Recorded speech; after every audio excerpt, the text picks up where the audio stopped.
One of the hardest things about love bombing is people often misunderstand what makes it so damaging. It's not just the intensity, it's the emotional confusion that comes after. Most people who experience love bombing didn't ask for the overwhelming attention, the future promises, the constant reassurance, or the emotional intensity at the beginning.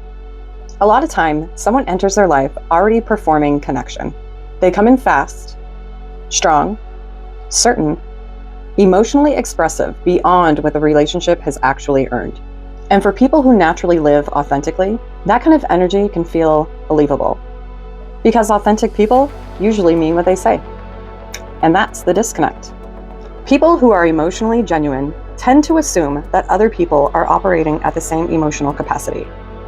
But many people are not showing up as themselves. They're showing up as who they think they need to be to feel chosen, admired, important, validated, or emotionally safe. And eventually, performances become exhausting to maintain.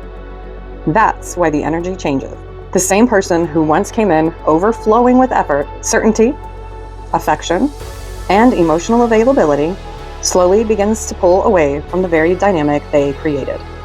The consistency disappears. The emotional presence fades. The effort becomes conditional. And suddenly, the person receiving all the intensity is left trying to understand what changed. But usually, the answer is this: the mask became too heavy.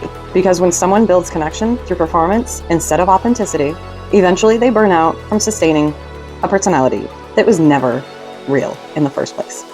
And unfortunately, emotionally authentic people are usually the ones carrying the confusion in the end. Not because they are weak, not because they asked for too much, but because they believe the words, actions, and consistencies being offered to them. This is not foolishness. That is emotional sincerity. And this is where so many people begin abandoning themselves. They start shrinking, questioning their standards, questioning their needs, questioning their depth, trying to become easier to love so emotional inconsistency will stop hurting them. But the problem was never their authenticity. The problem was somebody pretending they could meet them when they couldn't.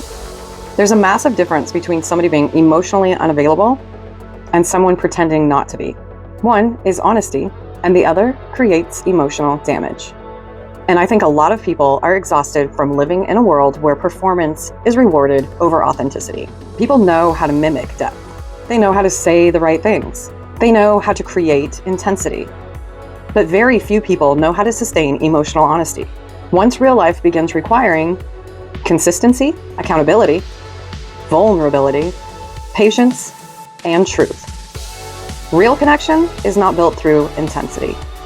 It's not built through chaos and confusion. It's built through emotional endurance, through honesty, consistency, safety, presence, truth over performance. And people need to stop apologizing for being deeply authentic just because they encounter people who are deeply performative. The answer is not becoming less real. The answer is learning to recognize when someone is showing up as a character, not a person. Because emotionally healthy people don't need to convince others that they are genuine. They simply are. I love you all. Stay golden. And please, for everyone's sakes, be your fucking self.